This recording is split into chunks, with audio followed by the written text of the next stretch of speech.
Bab 143, Jahat. Seluruh kubu sudah sungguh-sungguh mendiskusikan masalah para pengungsi. Beberapa hal mungkin tidak terdengar terlalu serius ketika pertama kali mulai menyebar. Tetapi itu akan semakin menakutkan saat ditularkan dari satu orang ke orang lain. Sebagai contoh, beberapa orang yang khawatir tentang para pengungsi yang memasuki benteng pada awalnya akan berkata, apakah para pengungsi membawa penyakit dari luar atau sesuatu? Lagi pula, ada pepatah yang mengatakan bahwa semua pengungsi terkontaminasi. Petik 2. Ketika mencapai orang berikutnya, itu akan menjadi, ini buruk. Para pengungsi telah membawa penyakit ke benteng. Petik 2. Ketika itu menyebar ke orang ketiga, beberapa lusin orang telah meninggal karena penyakit yang dibawa oleh para pengungsi. Saat itu menyebar, para pengungsi ingin membunuh semua orang di benteng dengan penyakit mereka. Cao Yuki membuat jarak antara dirinya dan Ren Xiaosu. Tapi sebagai teman sekelas dan teman sekamar, seberapa jauh dia bisa menjauhkan diri? Di hadapan pertanyaan Cao Yuki, Ren Xiaosu tidak menjawab atau berbohong. Dia tidak mengatakan dia adalah seorang pengungsi karena dia selalu percaya bahwa tidak ada yang salah dengan menjadi pengungsi. Ini bukan untuknya. Selain itu juga bukan sesuatu yang memalukan. Ren Xiaosu mungkin berubah menjadi pakaian baru dan mencoba untuk berintegrasi ke dalam masyarakat ini. Tetapi dia tidak akan menyangkal siapa dia. Jika dia melakukannya, dia akan menolak semua 17 tahun hidupnya sejauh ini. Jadi pada saat ini, Cao Yuki menatap Ren Xiaosu dalam diam karena dia tahu dia telah menebak dengan benar. Dia seorang pengungsi. Cao Yuki bingung. Teman satu meja barunya ternyata adalah seorang pengungsi. Jujur, Cao Yuki bahkan berharap untuk pindah kursi. Tetapi pada saat ini, seorang lelaki tua bungkuk berjalan masuk. Pria tua itu meletakkan rencana pelajarannya di atas podium dan berkata perlahan, ujian akhir akan segera tiba. Jadi mari kita tinjau fungsi trigonometri hari ini. Ren Xiaosu kaget. Apa fungsi itu? Tang Zhou telah bertanya kepada Ren Xiaosu apakah dia ingin memulai dengan kurikulum kelas 12. Pada saat itu, Ren Xiaosu dengan percaya diri mengatakan bahwa dia telah belajar dengan baik selama waktunya di kota. Ketika datang untuk belajar, dia mengatakan itu sama sekali tidak akan menjadi masalah baginya. Tapi sekarang, Ren Xiaosu menyadari apa yang diajarkan Zhang Jinglin kepadanya sangat berbeda dari apa yang diajarkan di sini di benteng. Pada kenyataannya, Zhang Jinglin tidak bisa disalahkan untuk itu. Zhang Jinglin sendiri juga bukan guru yang tepat. Selain itu, kelas mereka terutama terdiri dari anak laki-laki dan perempuan yang lebih muda seperti Yan Liuyuan dan Wang Dalong. Jadi tidak perlu mengikuti rencana pelajaran yang dimaksudkan untuk nilai yang lebih tinggi. Ketika seorang siswa mencapai usia Ren Xiaosu di kota, mereka biasanya berhenti sekolah dan mulai membantu di rumah. Hanya Ren Xiaosu yang memiliki haus abnormal untuk pengetahuan lebih lanjut. Semua alasan ini menyebabkan Ren Xiaosu tidak dapat memahami apa yang diajarkan di kelas saat ini. Seluruh pelajaran terasa seperti dia melewati kabut. Ren Xiaosu selalu sangat perhatian saat menghadiri kelas. Dia ingin tidak lebih dari mengingat semua yang diajarkan dalam pelajaran Zhang Jinglin. Tapi kali ini berbeda. Dia juga ingin mengambil semua yang telah diajarkan untuk fungsi trigonometri. Tetapi dia tidak memiliki kemampuan untuk melakukannya. Dia tidak bisa memahaminya sama sekali. Ketika dia datang ke sekolah untuk memproses penerimaannya, kantor urusan akademik mengeluarkannya buku pelajaran baru. Namun, buku teks ini semuanya untuk kelas 12. Bahkan jika Ren Xiaosu ingin mengejar pengetahuannya, dia harus mulai dengan kurikulum kelas 10. Selama istirahat kelas, teman sekelas Ren Xiaosu buru-buru meninggalkan kursinya. Beberapa siswa berkumpul di sudut ruang kelas dan mulai mengobrol. Kadang-kadang, beberapa siswa dalam kelompok akan terkesiap, berseru, atau cemberut. Ren Xiaosu bahkan tidak perlu bertanya-tanya untuk mengetahui mereka mendiskusikan statusnya sebagai pengungsi, dan bahaya yang mungkin dia bawa kepada mereka sebagai satu. Orang-orang di benteng tidak memperlakukan pengungsi dengan baik. Ini adalah perasaan Ren Xiaosu setelah berinteraksi dengan mereka. Bahkan ada kalanya dia merasa tinggal di kota jauh lebih bebas. Tentu saja, dengan ancaman eksperimen dan kelompok serigala saat ini, mungkin tidak aman untuk tinggal di kota. Para pengungsi yang tinggal di kota di luar Stronghold 109 mungkin tidak tahu bahwa hutan belantara dipenuhi dengan banyak hal yang dapat mengancam kehidupan mereka. Oleh karena itu, Ren Xiaosu, Yan Liuyuan, dan yang lainnya hanya tahan dengan itu untuk saat ini. Ini karena mereka belum menemukan tempat yang aman untuk menggantikan perlindungan yang ditawarkan benteng itu. Setelah istirahat kelas, rasanya semua siswa tahu bahwa Ren Xiaosu adalah seorang pengungsi. Sikap semua orang terhadapnya menjadi lebih dingin. Beberapa siswa yang ingin menjangkau untuk mengenal Ren Xiaosu sekarang dibiarkan dengan campuran emosi yang kompleks. Lebih penting lagi, untuk memperkuat kelas sosial mereka sendiri, konsorsium telah menanamkan dalam diri setiap orang gagasan bahwa para pengungsi adalah kelas bawah. Mereka seringkali secara sengaja atau tidak sengaja menyebarkan gagasan bahwa para pengungsi terkontaminasi, dan menggunakan ini sebagai alasan untuk menolak masuknya mereka ke dalam benteng. Ini juga membantu mereka menghindari terjebak dalam kemarahan moral.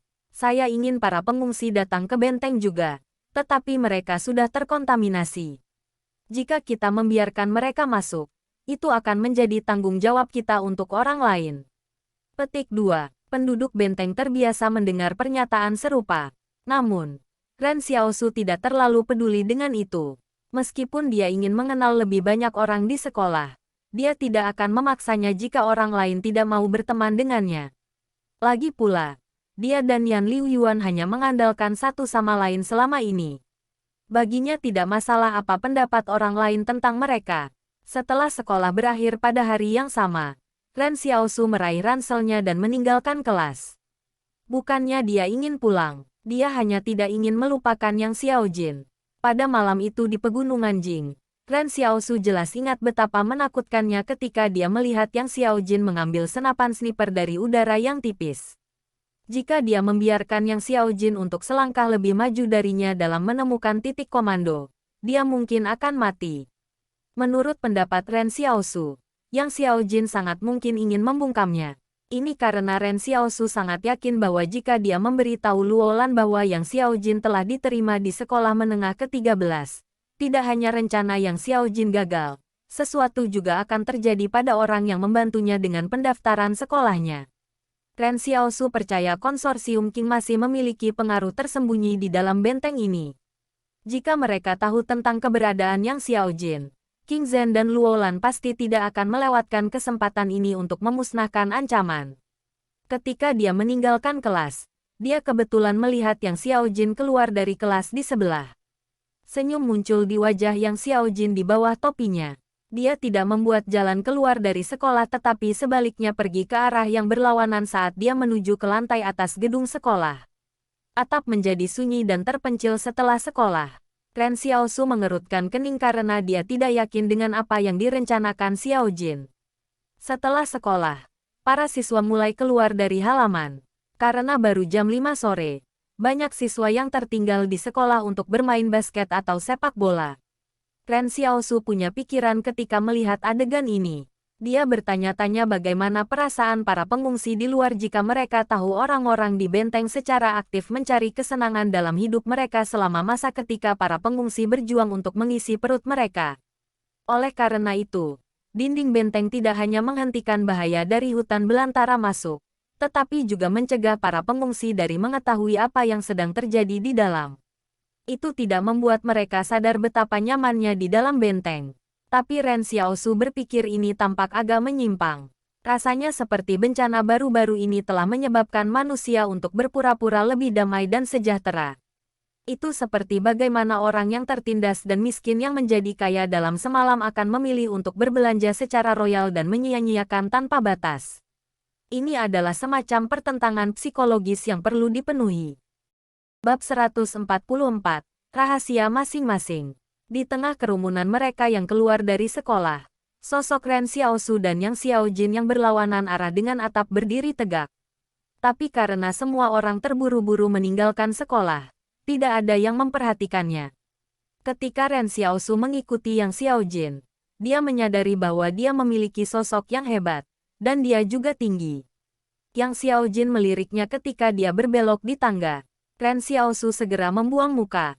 Setelah mencapai atap, Yang Xiaojin mendorong membuka pintu besi yang berkarat dan berjalan di luar. Ren Xiaosu mengikuti dan tiba-tiba merasa seolah cakrawalanya melebar saat dia berdiri di luar di atap yang menghadap benteng. Ini adalah pertama kalinya dia bisa melakukannya. Meskipun gedung sekolah tidak setinggi itu cukup tinggi untuk bisa melihat ke kejauhan. Pada saat ini, Yang Xiaojin melemparkan sesuatu ke Ren Xiaosu. Itu adalah belati yang dia curi dari Ren Xiaosu. Kami bahkan sekarang, Yang Xiaojin terdengar sangat tenang. Dia tidak menjelaskan mengapa dia mengambil kembali belati. Dan Ren Xiaosu juga tidak menanyakannya. Keduanya berdiri di atap dan terkunci di jalan buntu. Tiba-tiba, suara langkah kaki datang dari belakang tempat Ren Xiaosu berdiri. Dia berbalik untuk melihat dan terkejut menemukan dua siswa, seorang pria dan wanita, berpegangan tangan ketika mereka datang melalui tangga. Sepertinya mereka pasangan. Ketika pasangan itu melihat ada orang lain di sekitar, mereka tampaknya tidak keberatan dan terus menuju ke atap. Akibatnya, Ren Xiaosu menutup pintu yang mengarah ke atap. Pasangan itu tercengang ketika mereka melihat pintu tertutup di wajah mereka. Ketika Ren Xiaosu menutup pintu dengan aman dan berbalik ke arah Yang Xiaojin, dia menemukan dia sudah mengarahkan pistol perak kecil ke arahnya. Ren Xiaosu segera mengenali jenis senjata itu. Sig Sauer P238. Ini dulunya model paling klasik dari Sig Sauer dan dikenal sebagai wanita cantik di antara pistol. Tapi Ren Xiaosu tidak panik. Dia berkata, jika kita ingin saling membunuh, kita pasti sudah melakukannya. Bukankah kita berdua di sini karena kita ingin berdamai? Petik 2. Jika Yang Xiaojin benar-benar berniat menembak, dia tidak akan melalui kesulitan melempar belati kembali kepadanya. Ren Xiaosu merasa sangat tenang pada saat ini.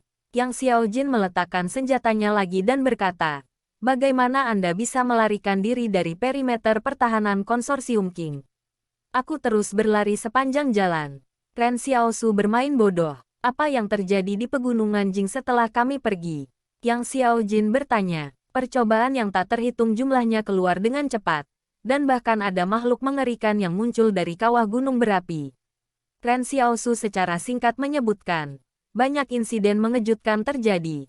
Anda tidak mungkin bisa membayangkan betapa mengerikan makhluk itu di kawah itu. Petik 2. Aku bisa membayangkan itu. Yang Xiaojin mengoreksinya. Jawabannya mengejutkan Ren Xiaosu. Yang Xiaojin terdengar sangat tegas. Mungkinkah Yang Xiaojin juga telah melihat sesuatu seukuran makhluk itu sebelumnya? Ren Xiaosu bertanya. Apakah kamu khawatir aku akan memekik kamu ke konsorsium King? Aku tidak takut dengan itu sekarang. Yang Xiaojin berkata, karena kamu juga punya rahasia. Kamu khawatir konsorsium King akan mengetahuinya. Rahasia apa? Ren Xiaosu tiba-tiba merasa seolah ada sesuatu yang salah, dan dia melewatkan beberapa detail. Yang Xiaojin mulai tersenyum, bahkan ada sedikit kesombongan untuk itu. Ketika Luo Xinyu dan aku kembali seperti yang kami lakukan di pegunungan Jing, kami menemukan bungkusan serigala telah menunggu di mulut ngarai selama ini. Jika bukan karena kemampuan Luo Xinyu untuk melompat melalui bayang-bayang, kita mungkin harus mengambil jalan memutar untuk berkeliling mereka. Tapi menghitung waktu yang kamu ambil untuk kembali, kamu pasti sudah mencapai kota sebelum Stronghold 113 dihancurkan. Pertama, Anda tidak bisa berlari secepat itu jika Anda hanya orang normal dengan kekuatan yang lebih besar. Kedua, jika kamu benar-benar orang normal, kamu pasti tidak bisa melewati kelompok serigala dengan pasti.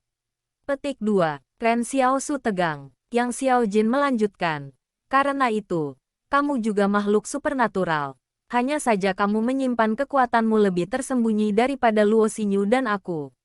Tidak heran Anda berani bergabung dengan ekspedisi untuk menuju ke pegunungan Jing.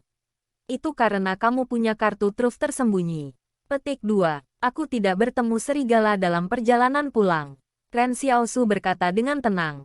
Aku baru saja berlari melewati ngarai. Bak wajah juga tidak bisa bergerak cepat. Jadi aku sudah berlari melewatinya saat mereka merangkak keluar dari gua mereka. Petik 2. Yang Xiaojin memandang Ren Xiaosu dengan serius dan berkata, aku tidak mendengarkan. Ren Xiaosu terdiam. Tidak ada yang bisa dia lakukan untuk itu. Setelah semua penjelasan, Yang diperlukan hanyalah 3 kata untuk disangkal. Tapi Yang Xiao Jin tiba-tiba berkata, aku tidak mengatakan semua ini untuk mengancammu. Saya hanya ingin Anda mengerti bahwa setiap orang memiliki rahasia. Jadi jangan lakukan hal bodoh yang akan membuat kita berdua menderita. Petik 2. Kesepakatan, kata Ren Xiaosu. Bahkan, itulah yang dia inginkan juga. Selama semua orang rukun, semuanya akan baik-baik saja. Mereka rukun di pegunungan Jing. Jadi tidak perlu bertarung sampai mati sekarang hanya karena mereka keluar dari gunung. Selain itu, jika Yang Xiao Jin dan mereka yang bekerja dengannya benar-benar ingin bergerak, dia akan lebih cacat karena Yan Liu Yuan, Xiao Yu, dan yang lainnya semua adalah orang normal. Tentu saja, Ren Xiaosu tahu dia tidak bisa melepaskan pengawalnya hanya karena gencatan senjata sementara ini. Bagaimanapun, Yang Xiao Jin adalah seseorang yang bahkan bisa mencuri belati yang telah dia berikan. Jadi apalagi yang bisa dia lakukan? Setelah pembicaraan, Yang Xiao Jin bersiap untuk turun. Saat dia melewati Ren Xiaosu, dia menyadari cengkeramannya pada belati semakin erat. Ren Xiaosu bertanya, mengapa perusahaan Pyro menawarkan untuk membeli darah makhluk gaib? Dan mengapa Anda semua berusaha untuk kehidupan King Zhen? Petik 2. Bahaya di Stronghold 109 lebih besar daripada yang Anda pikirkan. Yang Xiao Jin berkata, jangan sembarangan memprovokasi perusahaan Pyro, atau menjual darah Anda kepada mereka. Hanya itu yang bisa saya katakan tentang itu. Adapun masalah antara kami dan King Zhen, Anda masih belum cocok untuk melibatkan diri sendiri. Petik 2. Bahaya apalagi yang ada di sana? Ren Xiaosu terkejut. Mungkinkah masih ada kekuatan lain yang bermain selain dari perusahaan Pyro? Jangan terlalu usil, Yang Xiao Jin berkata. Selain itu, aku ragu kamu punya banyak waktu luang untuk peduli tentang hal-hal lain. Anda mungkin telah meremehkan berapa banyak penghuni kubu mengasingkan para pengungsi. Petik 2. Ren Xiaosu mulai berpikir, sepertinya para pengungsi yang datang ke benteng masih belum berakhir. Dia menatap pintu masuk sekolah. Seorang gadis terbungkus syal dan mengenakan kacamata hitam berdiri di sana. Ketika gadis itu memperhatikannya melihat ke arahnya, dia melambai padanya sebagai salam. Hanya dengan sapaan akrab ini, Ren Xiaosu tahu itu Luo Xinyu. Ren Xiaosu memutuskan untuk menghapus keraguannya yang terakhir. Atau lebih tepatnya, ini adalah sesuatu yang ingin dia ketahui jauh di lubuk hati. Mengapa makhluk gaib mulai muncul? Yang Xiao Jin berdiri di pintu masuk atap dan berbalik untuk melihat Ren Xiaosu. Dia mengacungkan jari ke kepalanya dan berkata, manusia selalu melemahkan atribut fisik mereka selama evolusi. Anda sudah mengatakan ini sebelumnya ketika kami berada di pegunungan Jing. Dan begitu pula Tuan Zhang dari Stronghold 178. Itulah harga yang harus dibayar untuk kebijaksanaan. Petik 2. Aku tahu itu. Ren Xiaosu mengangguk. Pada saat itu, Yang Xiao Jin juga mengisyaratkan bahwa Zhang Jinglin bukan orang yang sederhana. Jadi dia sudah menebak identitasnya saat itu. Tapi dia belum yakin tentang itu. Untuk beberapa alasan, Ren Xiaosu merasa bahwa percakapan ini sangat penting.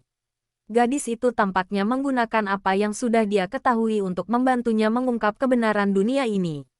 Ren Xiaosu mulai serius. Karena itu, jika harga telah dibayar, itu berarti ada panen. Yang Xiao Jin menjelaskan.